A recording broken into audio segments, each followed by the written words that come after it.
تلك الأمثال نضربها للناس وما يعقلها إلا العالمون. إن الحمد لله نحمده ونستعينه ونستغفره ونعوذ بالله من شرور أنفسنا ومن سيئات أعمالنا. من يهده الله فلا مضل له ومن يضلل فلا هادي له. أشهد أن لا إله إلا الله وحده لا شريك له وأشهد أن محمدا عبده ورسوله. يا أيها الذين آمنوا اتقوا الله حق تقاته ولا تموتن إلا وأنتم مسلمون. يا أيها الناس اتقوا ربكم الذي خلقكم من نفس واحدة وخلق منها زوجها وبث منهما رجالا كثيرا ونساء واتقوا الله الذي تساءلون به والأرحام إن الله كان عليكم رقيبا. يا أيها الذين آمنوا اتقوا الله وقولوا قولا سديدا يصلح لكم أعمالكم ويغفر لكم ذنوبكم ومن يطع الله ورسوله فقد فاز فوزا عظيما. أما بعد فإن أصدق الحديث كتاب الله وخير الهدي هدي محمد صلى الله عليه وعلى آله وسلم وشر الأمور محدثاتها فإن كل محدثة بدعة وكل بدعة ضلالة وكل ضلالة في النار. Jamaah kaum muslimin, jamaah kaum muslimah, sidang jamaah salat gerhana bulan, salat khusuful qamar yang semoga senantiasa dirahmati, diberkahi oleh Allah Subhanahu wa taala. Pada hari ini, di malam ini, di saat ini, Allah Subhanahu wa taala menunjukkan kepada kita salah satu di antara tanda-tanda kekuasaannya. Allah Subhanahu wa taala menunjukkan kepada kita bahwa alam semesta ini berada di dalam kendali dan kekuatannya. Malam ini adalah malam 14 di bulan Rabiul Tsani tahun 1444. Yang mestinya kalau pas waktu salat maghrib dan setelah salat maghrib, maka rembulan akan terang menyinari alam semesta. Rembulan akan kelihatan terang menyinari kita semua. Tapi malam ini sinarnya redup. Malam ini sinarnya hilang. Semua adalah atas kekuasaan dari Allah Subhanahu wa taala. Maka tatkala terjadi fenomena alam semacam ini, perubahan alam semacam ini, maka seharusnya kita ingat bahwa Allah Subhanahu wa taala yang mampu untuk menjadikan rembulan yang mestinya terang menjadi gelap. Allah Subhanahu wa taala yang mampu menjadikan alam yang mestinya terang menjadi gelap. Maka Allah Subhanahu wa taala mampu untuk melakukan segalanya dengan kekuatan dan kekuasaannya. Oleh karena itu, tatkala terjadi gerhana matahari total pada zaman Rasulullah sallallahu alaihi wasallam, terjadinya persis sehari setelah wafatnya Ibrahim, putra beliau, satu-satunya putra beliau yang lahir dari rahim selain dari rahim ibunda Khadijah. Maka Rasulullah sallallahu alaihi wasallam memerintahkan untuk salat. Kemudian beliau naik ke atas mimbarnya dan mengatakan, Inna syamsa wal qamara ayatani min ayatillah la yankasifani li mauti ahadin wala li hayati wa innama yukhawwifullahu bihima ibadah fa idza ra'aitum dzalika fasallu wa tasaddaqu wa a'tiku. Beliau sallallahu alaihi wa ala alihi wasallam mengatakan, Inna syamsa wal qamar, sesungguhnya matahari dan rembulan adalah dua di antara tanda-tanda kekuasaan Allah Subhanahu wa taala. Karena apapun yang terjadi di alam semesta ini adalah merupakan bagian dari kekuasaan Allah. Allah Subhanahu wa taala sering menyebutkan itu dalam banyak ayatnya. Inna fi khalqis samawati wal ard wa ikhtilafil laili wan nahar la ayatin liulil albab. Sesungguhnya dalam penciptaan langit dan bumi dan sesungguhnya dalam silih bergantinya siang dan malam adalah tanda-tanda kekuasaan Allah bagi orang-orang yang berakal. Apabila peristiwa-peristiwa alam yang biasa terjadi, yaitu pergantian siang dan malam, hembusan angin, laut yang laut yang luas, dan yang lainnya yang terjadi setiap saat disebutkan oleh Allah sebagai tanda-tanda kekuasaannya. Maka peristiwa-peristiwa alam yang jarang terjadi adalah semakin menunjukkan tanda-tanda kekuasaan Allah Subhanahu wa taala. Lalu beliau sallallahu alaihi wasallam menyebutkan menolak keyakinan yang tatkala itu berkembang di sebagian sahabat, dikait-kaitkan antara gerhana matahari total yang terjadi saat itu dengan wafatnya putra beliau Ibrahim. Maka beliau mengatakan, yani la yang kasifani li mauti ahadin wala li hayati. Keduanya, matahari dan rembulan itu tidak terjadi gerhana bukan karena lahirnya seseorang, juga bukan karena wafatnya seseorang. Akan tetapi wa innama yukhawwifullahu bihi ma ibadah. Tapi Allah Subhanahu wa taala ingin menakut-nakuti dengan keduanya para hambanya. Jemaah yang dimulakan oleh Allah Subhanahu wa taala. Apa yang takut? Peristiwa alam semacam ini di zaman sekarang bukan lagi menjadi sesuatu yang menakutkan, bukan semacam yang digambarkan dalam hadis tentang peristiwa gerhana matahari total yang terjadi pada zaman Rasulullah SAW, yang digambarkan dalam Sahihain dan hadis-hadis yang lainnya. Para sahabat bingung, para sahabat tercekam seakan-akan kiamat akan terjadi. Tapi sekarang peristiwa ini adalah peristiwa yang ditunggu-tunggu, peristiwa yang didambakan, peristiwa yang diinginkan untuk kelihatan. Karena itu adalah fenomena alam yang aneh. Ada satu yang harus kita pahami para jamaah yang dimulakan Allah Subhanahu wa taala, bahwa setiap kali terjadi hal-hal yang semacam ini, maka cara berpikir manusia bermacam-macam, tergantung kepada ilmu dan imannya. Ada orang-orang yang mengkaitkan peristiwa-peristiwa gerhana semacam ini dengan kaitan-kaitan mistik, dengan hal-hal yang berbau tahayyul, berbau khurafat, berbau hal-hal keyakinan-keyakinan yang batil. Tapi keyakinan ini alhamdulillah di negeri kita, di daerah kita sudah hampir tidak ada keyakinan-keyakinan yang semacam ini. Keyakinan bahwasanya kalau terjadi gerhana itu adalah karena terjadi ini, karena terjadi itu dan macam-macamnya. Kaitan-kaitan mistik sekarang ini mungkin sudah amat sangat jarang sekali orang yang meyakini keyakinan tersebut. Yang kedua, banyak orang dan kebanyakan orang menganggap bahwasanya peristiwa-peristiwa semacam ini hanyalah fenomena alam belaka.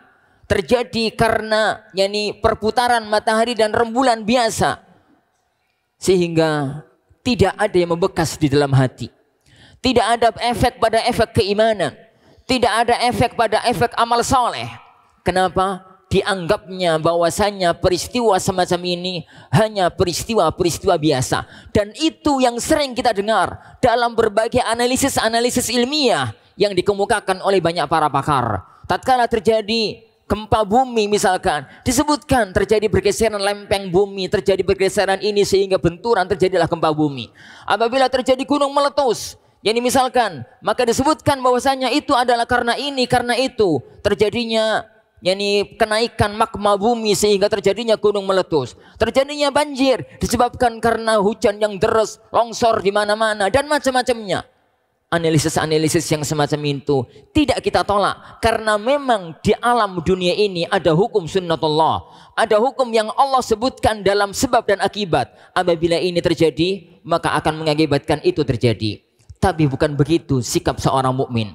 Seorang mukmin itu apapun yang terjadi di alam semesta ini selalu dikait-kaitkan dengan iman, selalu dikait-kaitkan dengan alam akhirat, selalu dikait-kaitkan dengan Allah Subhanahu wa ta'ala. Perhatikanlah, dalam banyak ayat Allah Subhanahu wa ta'ala mengkaitkan kemakmuran bumi dan mengkaitkan ketidakmakmuran bumi itu dengan iman dan dengan kekufuran. Walau anna ahlal qura amanu wattaqau lafatahna alaihim barakatim minas sama'i wal ard walakin kadzabu fa akhadnahum bima kanu yaksibun. Seandainya penduduk sebuah negeri mereka itu mau iman, mau bertakwa, niscaya kami akan bukakan keberkahan langit dan bumi. Tapi tatkala mereka kufur, mereka mendustakan, maka kami timpakan kepada mereka azab atas perbuatan yang mereka lakukan. Oleh karena itu bagaimana seharusnya kita mensikapinya?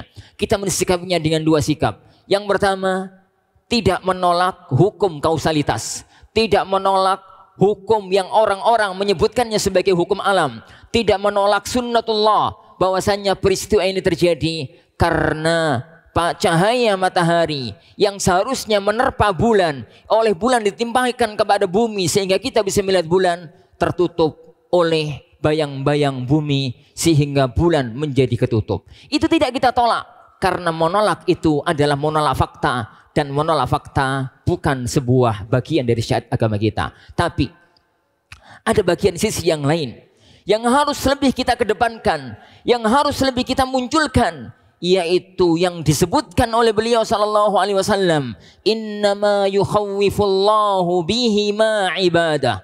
Akan tetapi Allah ingin menakut-nakuti dengan peristiwa gerhana matahari dan rembulan kepada para hambanya. Di mana titik takutnya? Titik takutnya adalah kekuasaan Allah Subhanahu wa taala.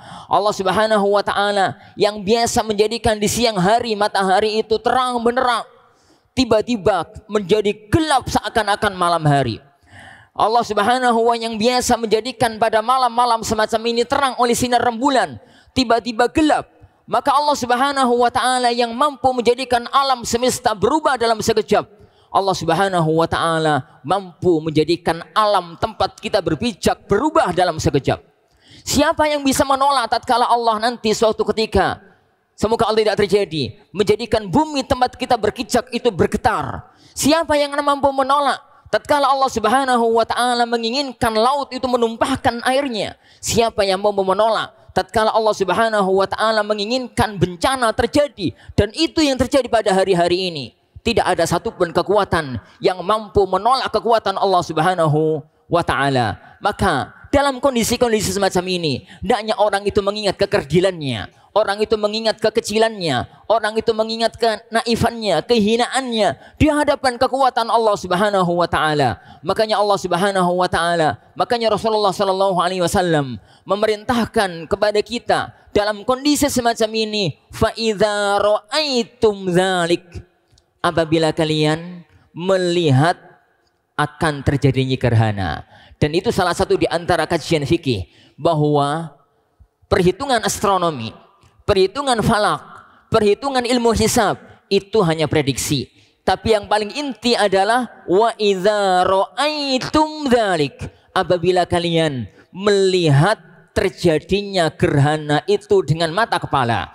Makanya tadi meskipun sudah diprediksi, sudah disampaikan dari kemarin-kemarin akan terjadinya gerhana ini, dan terjadinya gerhana itu sebelum maghrib sudah mulai terjadi gerhana, tapi perlu kita buktikan. Kita keluar dulu tatkala kita melihat di angkasa memang benar-benar terjadi gerhana, barulah kita katakan as-salatu jami'ah, as-salatu jami'ah, as-salatu jami'ah. Wa idza raaitum dzalik, apabila kalian melihat kejadian semacam itu, apabila kalian melihat kejadian semacam itu, segera ingat kepada Allah, kembalilah kepada Allah, tunduklah kepada Allah Subhanahu wa taala. Dengan apa? Fasallu, salatlah kalian.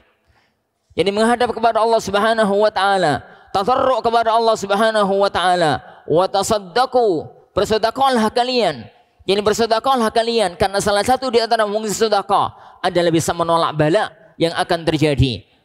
Wastaghfiru, beristighfarlah kalian kepada Allah Subhanahu wa taala, dan hendaknya kalian itu melakukan amal-amal kebajikan yang lainnya. Jemaah kaum muslimin yang dimulakan oleh Allah Subhanahu wa taala, keyakinan inilah keyakinan yang sangat kuat mencokol ke dalam segenap insan-insan yang beriman, bahwasanya kekuatan itu ada pada kekuatan Allah Subhanahu wa taala. Tatkala Rasulullah sallallahu alaihi wasallam di atas bukit Uhud, kemudian bukit Uhud itu bergetar, maka beliau sadar bergetarnya Uhud adalah karena kekuatan Allah Subhanahu wa taala. Maka beliau mengatakan, ihda ya Uhud, fama fawqaka illa nabiyyun wa siddiqun wa syahidan. Diam kamu wahai Uhud, karena di atasmu sekarang ini hanya ada seorang nabi, seorang siddiq, dan 2 orang syahid. Tatkala terjadi gempa di zaman pemerintahan Umar bin Khattab radhiyallahu anhu di kota Madinah, gempa ringan, tidak ada rumah yang runtuh. Yang ada tatkala itu hanya beberapa pagar rumah yang roboh, tapi nggak ada rumah yang runtuh, pagar ringan. Dan itu gempa pertama kali terjadi di kota Madinah pasca Rasulullah sallallahu alaihi wasallam. Segera Umar mengumpulkan para sahabat, segera Umar mengumpulkan kaum mukminin di kota Madinah, penduduk kota Madinah, Lalu beliau mengatakan, ya ahlal Madinah, wahai penduduk Madinah, secepat inikah kalian berubah? Apa yang menyebabkan Allah menjadikan kota Madinah ini terjadi gempa? Fawallahi, kalau terjadi gempa yang kedua kalinya, aku akan tinggalkan kota Madinah karena khawatir aku akan tertimpa azabnya. Tidak dihubung-hubungkan dengan yang lain, tapi dihubungkan dengan kekuatan Allah Subhanahu wa Ta'ala. Dan itu yang difahami oleh para tokoh-tokoh agama ini. Dulu kaum muslimin, Khalifah Umar bin Khattab tatkala memerintahkan kepada kaum muslimin untuk menyerang Persia dalam satu perang Qadisiyah yang masyhur di bawah pimpinan panglima perang Sa'ad ibn Abi Waqqas radhiyallahu anhum ajma'in, yang beliau pesankan, jangan ada kewajiban yang kamu tinggalkan, jangan ada maksiat yang kamu terjang, karena apabila ada kewajiban yang kamu tinggal, apabila ada kemaksiatan yang kamu terjang, maka Allah akan mencabut pertolongannya.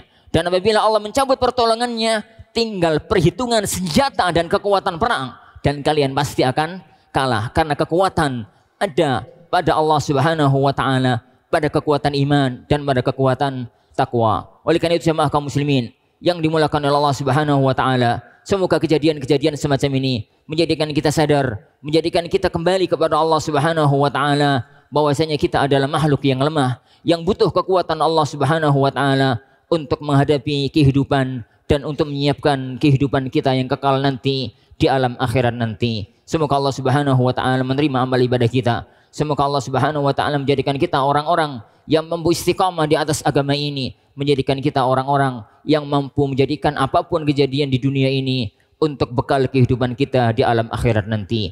Aku qauli hadza, subhanakallahumma wa bihamdik, asyhadu an la ilaha illa anta, astaghfiruka wa atubu ilaik. Assalamualaikum warahmatullahi wabarakatuh. Al-Furqan TV, saluran pendidikan, dakwah, dan inspirasi Islami.